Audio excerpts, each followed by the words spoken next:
স্বাগত জানাই তোমাদের শিক্ষা দর্পণ চ্যানেল।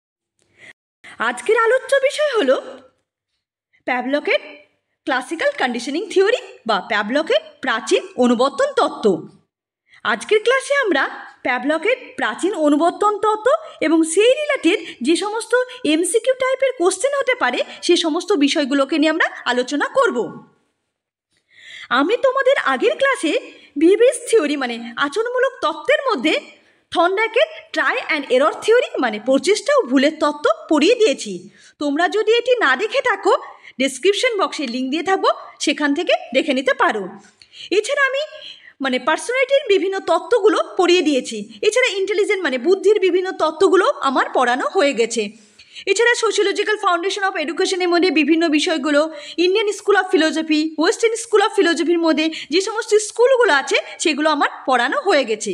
তোমরা যদি এগুলো না দেখে থাকো প্লেলিস্ট থেকে এগুলো দেখে নিতে পারো। এছাড়া আমি প্রত্যেকদিন তোমাদের শর্ট ভিডিও আপলোড করে থাকি, যেখানে আমি ইম্পর্টেন্ট কি পয়েন্টগুলো বলে থাকি, যেগুলি তোমাদের যে কোনো কম্পিটিশন পরীক্ষায় প্রস্তুতি নেওয়ার জন্য বিশেষভাবে সাহায্য করবে। তোমরা যদি এগুলো না দেখে থাকো প্লেলিস্ট থেকে এগুলো দেখে নিতে পারো।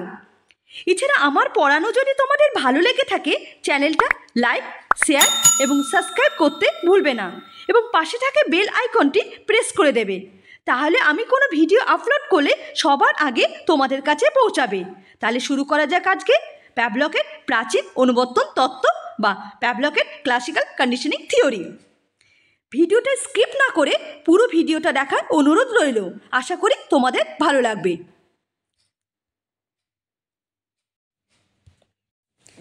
থিওরি অফ ক্লাসিক্যাল কন্ডিশন বা প্রাচীন অনুবর্তন তত্ত্ব। দেখো আইভান প্যাভলকের পিকচার দেওয়া আছে। আইভান প্যাভলক ছিলেন ক্লাসিক্যাল অনুবর্তন তত্ত্ব বা প্রাচীন অনুবর্তন তত্ত্বের প্রবক্তা। তিনি ছিলেন একজন রাশিয়ান সাইকোলজিস্ট। শরীরতত্ত্ববিদ থেকে তিনি নোবেল প্রাইজ পেয়েছিলেন 1904 সালে। তাহলে কবে নোবেল প্রাইজ পেয়েছিল? 1904 সালে আইভান প্যাভলক নোবেল প্রাইজ পেয়েছিলেন। তার তত্ত্বের নাম এখানে ক্লাসিক্যাল কন্ডিশন দেওয়া আছে, তাছাড়া বিভিন্ন নাম আছে, এখানে দেখো নামগুলো দেওয়া আছে। প্যাভলোভিয়ান কন্ডিশনিং থিওরি, প্যাভলকের তত্ত্বকে হলে প্যাভলোভিয়ান অনুবর্তন তত্ত্ব। 2 নম্বর হলো কন্ডিশনিং রিফ্লেক্ট থিওরি বা অনুবর্তন ক্রিয়ার তত্ত্ব। 3 নম্বর হলো এস টাইপ কন্ডিশনিং, মানে প্যাভলকের তত্ত্বকে এস টাইপ বলা হয়, আবার অনেক সময় লেখা আছে এসএস টাইপ। যদি এসএস টাইপ লেখা থাকে সেটাও হলো প্যাভলকের কন্ডিশনিং থিওরি বলা হয়, মানে প্যাভলকের তত্ত্বকে এস টাইপও বলা যায় বা এসএস টাইপও বলা যায়। আশা করি বুঝতে পারলে। 4 নম্বর হলো কন্ডিশনিং রেসপন্স থিওরি, আর 5 নম্বর হলো রেসপন্ডিং কন্ডিশনিং থিওরি। তাহলে তার তত্ত্বের এত কটা নাম আছে, তোমরা এই সব কটা নামগুলোকে ভালো করে মনে রাখবে, কারণ অনেক সময় ক্লাসিক্যাল কন্ডিশন না দিয়েও এইসব নামগুলোও দিতে পারে, মানে প্যাভলকের কন্ডিশনিং থিওরি বা conditioning reflect theory, S type theory কার বা কন্ডিশনিং রেসপন্স থিওরি কার বা রেসপন্ডিং কন্ডিশনিং থিওরি কার, এগুলো বলে সব কটাই হবে আইভান প্যাভলকের থিওরি। আশা করি বোঝা গেল। এরপরে দেখে নিই প্যাভলকের এই যে পরীক্ষা, এখানে দেখো পিকচার আছে। প্যাভলক যেটার যে ডগটার উপর মানে পরীক্ষা চালিয়েছিল সেটা এখানে একটা পিকচার একটা আছে। প্যাভলকের ডগ, এখানে যে নলের মতো দেওয়া আছে, এটা যে কুকুরটার মুখ থেকে যে লালারস বেরিয়েছিল, মানে এটা মেজারমেন্ট করার জন্য এই নলের মধ্যে নল থেকে তা এই মধ্যে এখানে রাখা হয়েছিল, তার মেজারমেন্ট। এখানে ঘন্টা দেওয়া ছিল, এখানে খাবার দিয়েছিল, এটাই ছিল তার পরীক্ষায়। এবার প্যাভলক যে কুকুরটার মধ্যে পরীক্ষা করেছিল সেটা আমরা একটু দেখে নিই। প্যাভলক যে পরীক্ষাটা করেছিল, প্যাভলক একটা কুকুরের ওপর পরীক্ষা করেছিল, এই পরীক্ষাটা আমরা দেখব।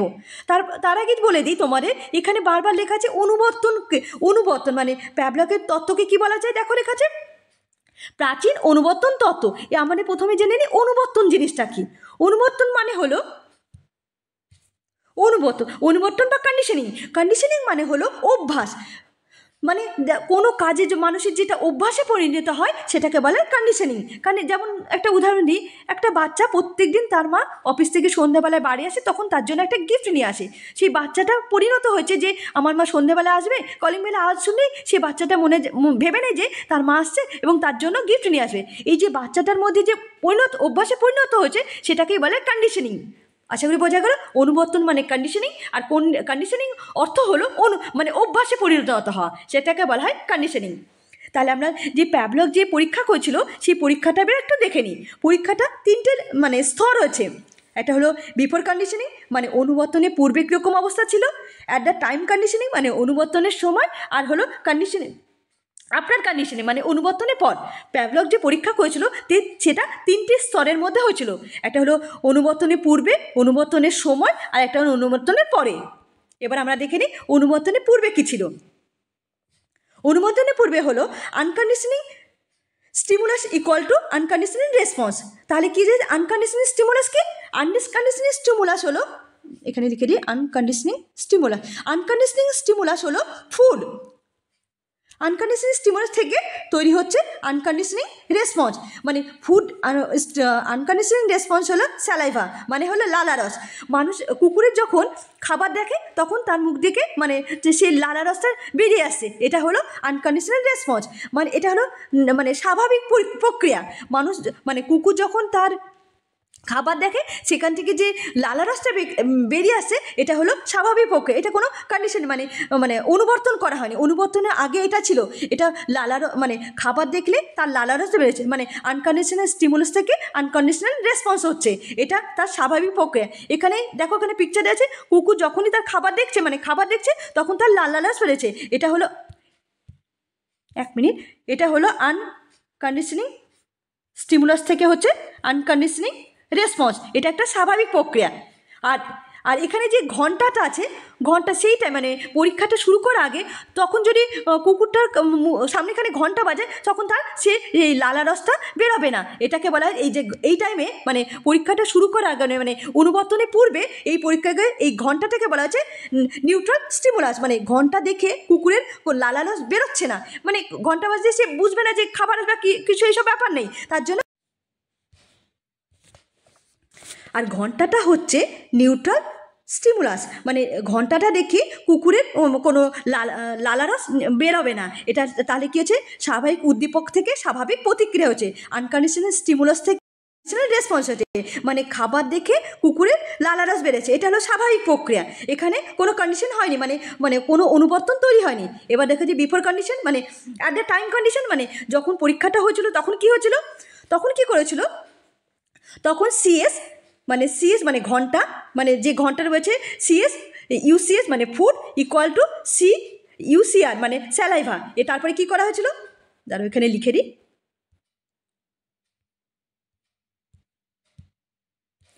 যখন পরীক্ষাটা হয়েছিল তখন হয়েছিল নিউট্রাল স্টিমুলাসের সঙ্গে unconditional stimulus equal to unconditional response. মানে যখন খাবার দেওয়া ছিল তার কিছুক্ষণ আগে ঘন্টা বাজানো হয়েছিল, তারপর খাবার দেওয়া ছিল, তাহলে সিএস মানে নিউট্রাল স্টিমুলাস হলো বেল, তার সঙ্গে আনকন্ডিশনাল স্টিমুলাস সঙ্গে আনকন্ডিশনাল রেসপন্স হয়েছিল, তারপরে ঘন্টা বাজানো হয়েছিল, তারপরে খাবার দেওয়া হয়েছিল, তারপর তখন সেই মানে খাবার দেখে লালারস বেরিয়েছিল। তখন কুকুর ভেবে নিয়েছিল, মানে বারবার যখন এই জিনিসটা বারবার করা হয়েছিল তখন কুকুর ভেবে নিয়েছিল যে ঘন্টা বাজলে তার কাছে খাবার আসবে, তখন ঘন্টা বাজানোর সঙ্গে সঙ্গে কুকুরের লালারস বেরোতে শুরু করেছিল, এটাই ছিল পরীক্ষা। তাহলে পরীক্ষায় কি হলো, প্রথমে ঘন্টা বাজালে কুকুরের কোনো লালারস বেরোচ্ছিল না, কিন্তু বারবার যখন ঘন্টা মানে খাবার দেওয়ার আগে ঘন্টা বাজিয়ে খাবার দিতে শুরু হয়েছিল তখন কুকুর ভেবেই নিয়েছিল ঘন্টা বাজানো মানে এখন আমার খাবার আসবে, তখন এই বেলটা তখন কন্ডিশনে পরিণত হয়েছিল, তখন হয়েছিল আনকন্ডিশনাল স্টিমুলাস থেকে আনকন্ডিশনাল রেসপন্সে পরিণত হয়েছিল, মানে ঘন্টাটাকে ওরা কন্ডিশনের মধ্যে পড়ে নিয়েছিল, মানে অনুবর্তনের মধ্যে অন্তর্ভুক্ত হয়েছিল। দেখো associate and respond work hair, মানে এই ঘন্টাটা মানে কন্ডিশনের মধ্যে পরিণত হয়েছিল। তাহলে কি হয়েছিল, প্রথমে ঘন্টা বাজলে তার লালারস বেরোচ্ছিল না, কিন্তু যখন ঘন্টা বাজিয়ে খাবার দেওয়া হলো তখন কুকুর ভেবে নিয়েছিল যে ঘন্টা বাজানো মানে তারপর খাবার আসবে, মানে ঘন্টা বাজানো আওয়াজেই সেই লালারস বেরোতে শুরু করেছে, এটা কন্ডিশনে পরিণত হয়েছিল। তারপর কি আছে বিফোর কন্ডিশনে, মানে অনুবর্তনের পর কি হয়েছিল, অনুবর্তনের পর দেখা গেছিল যখনই ঘন্টা বাজে মানে শুরু হয়েছিল, মানে সিএস শুরু হয়েছিল, তখনই মানে স্যালাইভা বেরোতে শুরু, মানে লালারস বেরোতে শুরু হয়েছে, সিআর পরিণত হয়েছিল। যখনই ঘন্টা বাজিয়েছিল মানে বিফোর কন্ডিশন অনুবর্তনের পর দেখা গেছে যখনই ঘন্টা বাজিয়েছিল তখনই তার লালারস বেরিয়েছে, মানে খাবার আসার আগেই সেই মানে লালারস বেরোতে শুরু করেছিল, এটাই ছিল তার পরীক্ষা। দেখো এখানে লেখা আছে কন্ডিশনাল স্টিমুলাস মানে বেল, কন্ডিশনাল রেসপন্স মানে স্যালাইভা বেরোতে শুরু হয়েছিল, তখন আর খাবারের অপেক্ষা করতে শুরু করলো না, যখনই ঘন্টা মানে সিএস ইকুয়াল টু সিআর পরিণত হয়েছিল, মানে কন্ডিশনাল স্টিমুলাস থেকে কন্ডিশনাল রেসপন্স পরিণত হয়েছিল। এটাই ছিল প্যাভলকের মূল পরীক্ষা। তাহলে আমরা পরীক্ষা থেকে কি বুঝলাম? প্যাভলক তার পরীক্ষা 3টে পদ্ধতির মাধ্যমে করেছিল। এই পদ্ধতিগুলো এখানে দেওয়া আছে, দেখো একবার দেখে নাও। একটা হলো বিফোর কন্ডিশনে হলো খাবার দেখে তার লালারস বেরোতো, তখন ঘন্টার কোনো প্রয়োজন ছিল না, কিন্তু যখন ঘন্টার সঙ্গে সঙ্গে খাবার দেওয়া হলো তখন সে তার লালারস বেরোতে শুরু করে, মানে ঘন্টা বাজানোর সঙ্গে সঙ্গে কুকুর ভেবে নিল যে ঘন্টা বাজাচ্ছে মানে আমার খাবার আসবে, মানে ঘন্টার আওয়াজেই তার লালারস মানে বেরোতে শুরু হয়েছে। এটা হলো কন্ডিশনিং, মানে অনুবর্তন শুরু হয়ে গেছিলো। তারপর অনুবর্তনের পর কি হলো? এটা হলো অনুবর্তনের পর হলো তার ঘন্টা বাজানোর সঙ্গে সঙ্গে তার মানে লালারস বেরোলো। এটাই ছিল তার মানে প্যাভলকের পরীক্ষা। আশা করি বুঝতে পারলে। এরপর দেখে নিই কী আছে। এরপর আমরা দেখে নিই যে প্যাভলকের যে পরীক্ষা করেছিল অনুবর্তনের পূর্বে, অনুবর্তনের সময় এবং অনুবর্তনের পরে যে পরীক্ষা দিয়ে 3টে স্তরের মাধ্যমে প্যাভলকের যে পরীক্ষা ছিল, এখানে কয়েকটা টার্ম ব্যবহার করেছে, মানে কয়েকটা শব্দ ব্যবহার করেছে। সেই শব্দগুলো কী কী দেখে নিই। একটা হলো অ্যাকুইজিশন, একটা হলো জেনারেলাইজেশন, একটা হলো এটা ডিসক্রিমিনেশন হবে, এটা ডি হবে, এটা ডি ডিসক্রিমিনেশন মানে বিভেদীকরণ, এক্সিস্টেন্ট মানে বিলুপ্তকরণ, স্পন্টেনিয়াস রেকর্ড। এবার আমরা এগুলো একটু জেনে নিই, এগুলো কী কী। অ্যাকুইজিশন মানে অর্জন করা। এখানে বলছে ঘন্টা বাজা মানে খাবার আসবে, কুকুর সেটাকে অর্জন করে নিয়েছিল, ঘন্টা বাজবে মানে আমার খাবার আছে, এটাকে বলা হচ্ছে অ্যাকুইজিশন মানে অর্জন করা। এটা হচ্ছে জেনারেলাইজেশন মানে সাধারণীকরণ। ঘন্টা বাজলেই লালারস বেরোয়, মানে ঘন্টাটা বাজতে শুরু করার সঙ্গে সঙ্গে কুকুরের মুখ দিয়ে যে লালারস বেরোচ্ছে, এটা জেনারেলাইজেশন মানে সাধারণীকরণ হয়ে গেছিলো। তারপরে কি আছে? এটা ডিসক্রিমিনেশন হবে, এটা ডি হবে, একটু দেখে নিও। ডিসক্রিমিনেশন মানে বিভেদীকরণ মানে কি? খাবার পাওয়ার পর কুকুর ঘন্টার শব্দের বৈষম্য করতে পেরেছিল, মানে ডিসক্রিমিনেট করে ঘন্টা আর যে খাবারের মধ্যে যে পার্থক্য সেটা করতে পেরেছিল। Dog can disconnect the sound of bell after he will get food, মানে খাবার আর ফুডে মানে বেলের মধ্যে যে পার্থক্য এটা করতে পেরেছিল, ডিসকানেক্ট করতে পেরেছিল। এরপরে দেখে নিই 4 নম্বর হলো এক্সিস্টিং মানে বিলুপ্ত। যদি কিছুদিনের জন্য ঘন্টা বাজানো বন্ধ করে দিই তবে লালাক্ষরণ কুকুরের বন্ধ হয়ে যাবে, মানে যদি এই যে একটা কন্ডিশনে পরিণত হয়েছে, অনুবর্তনে পরিণত হয়েছিল, মানে ঘন্টা বাজলেই সে কুকুরের লালাক্ষরণ শুরু হয়ে যাচ্ছিল, এটা যদি কিছুদিনের জন্য বন্ধ করে দেয় সেই কন্ডিশনটা ভুলে যাবে, তাহলে মানে সেই কন্ডিশন মানে ঘন্টা বাজানোর সঙ্গে সঙ্গে যে লালাক্ষরণ হচ্ছে সেটা বন্ধ হয়ে যায়, এটাই বলা হয় এক্সিস্টিং হয়ে যাওয়া। তারপরে কি আছে? 5 নম্বর আছে স্পন্টেনিয়াস রেকর্ড মানে স্বতঃস্ফূর্ত প্রত্যাবর্তন। অনেক সময় দেখা যায় যে কোনো অপানুবর্তনের পর যদি ঘটনা পুনরায় পরীক্ষামূলক পরিস্থিতি আনা হয় তবে অনুবর্তন প্রক্রিয়া পুনরায় ফিরে আসবে, একে বলা হয়, এই পরিবর্তনকে স্বতঃস্ফূর্ত প্রত্যাবর্তন বা স্পন্টেনিয়াস রেকর্ড বলা হয়। মানে যদি কোনো পরীক্ষা মানে এই যে অনুবর্তন চলছিল এটা যদি বন্ধ করার পর আবার যদি কন্টিনিউ করা যায় তবে আবার পুনরায় সেই কন্ডিশনের মধ্যে চলে আসবে, এটাকে বলা হয় অনুবর্তন প্রত্যাবর্তন বা স্পন্টেনিয়াস রেকর্ড। তাহলে আমরা কী কী টার্মগুলো জানলাম? একটা হলো অ্যাকুইজিশন মানে অর্জন করা, ঘন্টা বাজানোর মধ্যে যে লালারস বেরোচ্ছে এটা অর্জন করে নিয়েছিল। জেনারেলাইজেশন করেছিল, এটা জেনারেলাইজেশন হয়ে গেছিলো। 3 নম্বর হলো ডিসক্রিমিনেশন মানে বিভেদীকরণ হওয়া, তারপরে এক্সিস্টিং বা বিলুপ্ত হওয়া, আর 5 নম্বর হলো স্পন্টেনিয়াস রেকর্ড। তোমরা এই টার্মগুলো মনে রাখবে, কারণ পরীক্ষার হলে অনেক সময় এইগুলো থেকে কোশ্চেন তৈরি হয়।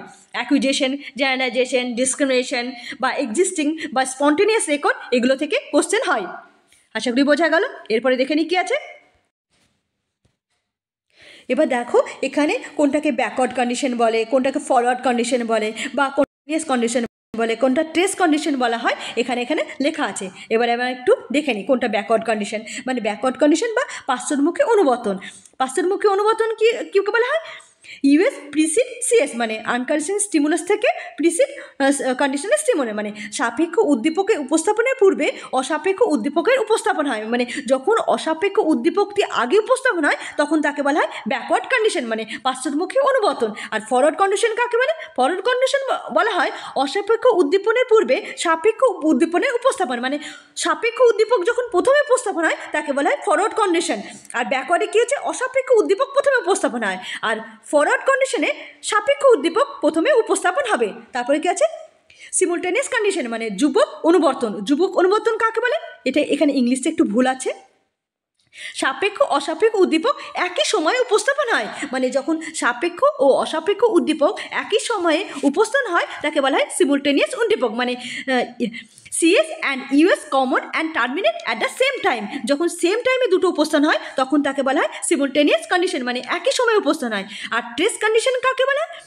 US present after the terminate of CS, মানে একটি নির্দিষ্ট সময়ের ব্যবধানে সময় সাপেক্ষ উদ্দীপকে উপস্থিত এবং অপসারণ হয় এবং পরে অসাপেক্ষ উদ্দীপকে উপস্থিত হয় তাকে বলে ট্রেস কন্ডিশন।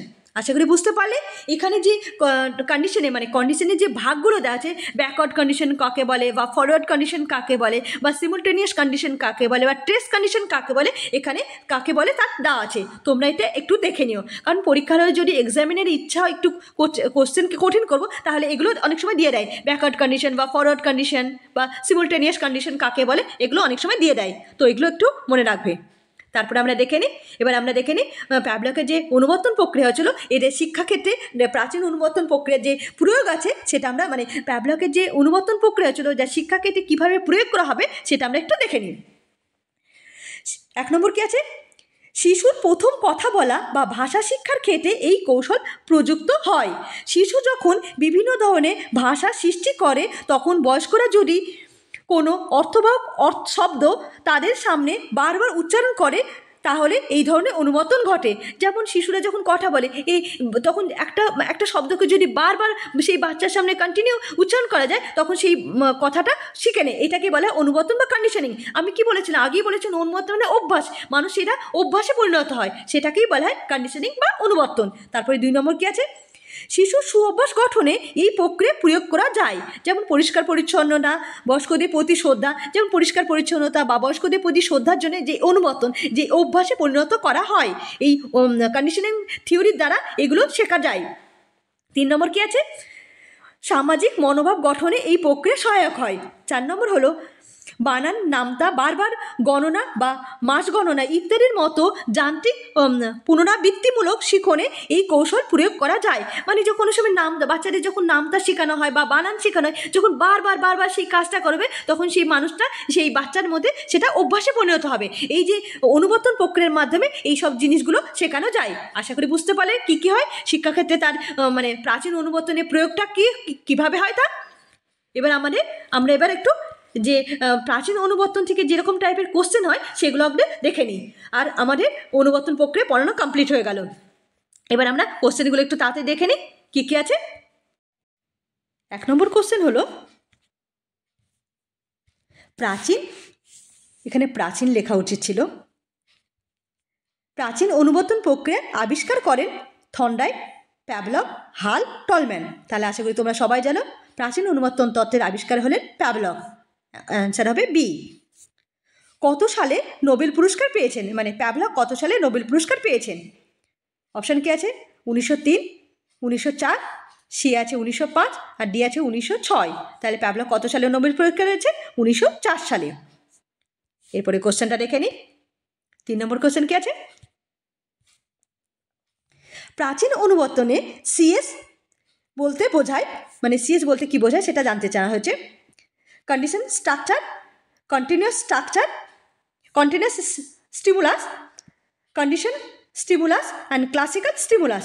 তাহলে সিএস বলতে কি বোঝায়? সিএস বলতে বোঝায় কন্ডিশন স্টিমুলাস, মানে এটা অ্যান্সার হবে সি। এরপরে কোশ্চেনটা দেখে নিই। 4 নম্বর কোশ্চেন। 4 নম্বর কোশ্চেন হলো classical condition paradigm which of the following was use their independent variable. মানে ক্লাসিক্যাল কন্ডিশনে ইন্ডিপেন্ডেন্ট ভেরিয়েবলগুলো কী কী সেটা জানতে চেয়েছে। প্রাচীন অনুবর্তন তত্ত্বে মানে স্বাধীন ভেরিয়েবল কী, মানে স্বাধীন ভেরিয়েবলটা জানা হয়েছে। একটা অপশান দেখে নিই। 1 নম্বর অপশান হলো ম্যাগনিটিউড, রেসপন্স মানে মাত্রার প্রতিক্রিয়া, বি আছে রেসিস্টেন্ট টু এক্সিস্টেন্ট বিলুপ্ত প্রক্রিয়া, আর সি আছে স্পন্টেনিয়াস রেকর্ড মানে স্বতঃস্ফূর্ত প্রত্যাবর্তন, আর ডি আছে সিএস ইএস পেয়ারিং। মানে তাহলে ক্লাসিক্যাল কন্ডিশনে ইন্ডিপেন্ডেন্ট ভেরিয়েবলকে ইন্ডিপেন্ডেন্ট ভেরিয়েবল হলো সিএস ইএস পেয়ারিং, এটাকে বলা হয় ইন্ডিপেন্ডেন্ট ভেরিয়েবল। ক্লাসিক্যাল কন্ডিশনে ইন্ডিপেন্ডেন্ট মানে স্বাধীন অনুবর্তন হলো সিএস ইএস অ্যান্ড পেয়ারিং, এটাকে বলা হয় ইন্ডিপেন্ডেন্ট ভেরিয়েবল।